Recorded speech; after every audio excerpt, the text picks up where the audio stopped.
the most powerful empire on Earth, sends its two finest warships into the frozen unknown. 129 souls. The best technology money can buy.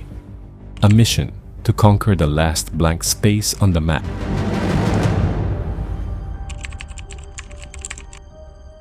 The Northwest Passage. They sail in May with cheering crowds and vanish forever into a world of endless white. This is the story of the Franklin expedition, a voyage that began in glory and ended in one of the darkest survival horrors in human history. Picture the scene. HMS Erebus and HMS Terror, former war machines, now polar titans. Hull reinforced with iron plates, steam engines, central heating. 8,000 cans of food, live cattle, a hand organ that plays 50 tunes, a library of 1,200 books, even a monkey mascot and a ship's cat. Sir John Franklin stands on deck, 59 years old, hero of 3 previous Arctic journeys. England throws parades. Newspapers call it the expedition that cannot fail. On July 26, 1845, 2 whaling ships spot them moored to an iceberg in Baffin Bay. The crews exchange letters, fresh food, jokes. Then Erebus and Terror steam west, and the world never hears from them again. 2 years of silence, then 3. By 1848, alarm turns to dread. Lady Jane Franklin, one of the most determined women in Victorian England, refuses to accept silence. She spends her entire fortune. She forces the Admiralty to launch the largest rescue operation in naval history. More than 40 ships, over 1,000 men, searching for a decade. They find almost nothing. 3 graves on Beechy Island, a few spoons, a medicine bottle, and then the note that breaks the world. May 1859. A search party on the west coast of King William Island kicks over a rock cairn. Inside, a single Royal Navy form. On one side, written in 1847, "All well." Around the margins, a frantic addition dated April 25, 1848. Both ships have been trapped in ice for 19 months.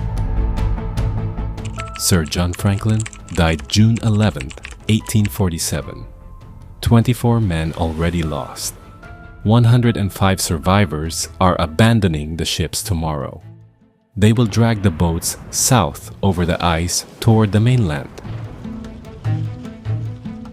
They were never seen alive again. Searchers keep finding pieces of the nightmare. An abandoned lifeboat on a sled, pointed back toward the trapped ships, as if some men changed their minds and tried to return. Inside the boat, 2 skeletons, and the most heartbreaking cargo: silver forks, monogrammed handkerchiefs, bars of chocolate, a copy of The Vicar of Wakefield. They dragged civilization with them into the frozen desert and died anyway. Then come the stories the Victorian world refused to believe. Inuit hunters told the searchers, "We saw desperate white men walking south. They were starving. Some fell and never got up. We found tents and cooking pots with human bones inside." In 1854, Dr. John Ray brought back relics and the first eyewitness accounts of cannibalism. London society exploded in outrage. Charles Dickens wrote furious articles calling the Inuit liars. How dare anyone suggest Royal Navy officers would eat each other? For 130 years, the claim was buried as an insult to British honor. Then, in the 1980s and 90s, Forensic anthropologists dug up the bones, deep knife cuts across long bones, cracked skulls to get at the brains, marrow bones split open, pots with human remains inside. The evidence was overwhelming, and in 2024, DNA confirmed it reached the very top. A jawbone with cut marks belonged to Captain James Fitzjames, Franklin's second in command. Even the officers were carved up and eaten. Hunger had erased rank, duty, and humanity. For 170 years, the ships themselves stayed hidden under the sea. Then, in 2014, guided by Inuit oral histories that had never been wrong, Canadian searchers found HMS Erebus in just 36 feet of water. 2 years later, in a bay actually named Terror Bay, they located HMS Terror, sitting perfectly upright, almost untouched. Divers swam through the officers' mess, plates steel stacked, wine bottles on the table, a desk drawer half open, as if someone had just stepped away. They rang the ship's bell again after 168 years of silence. One ship looks like it drifted south on its own. The other looks like the last survivors closed every hatch and walked away. Or maybe came back and tried to sail her to safety before the ice won again.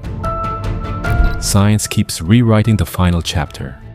For decades, we blamed lead poisoning from badly soldered cans. Yes, the man had sky-high lead levels, but modern studies show they already had that before they left England.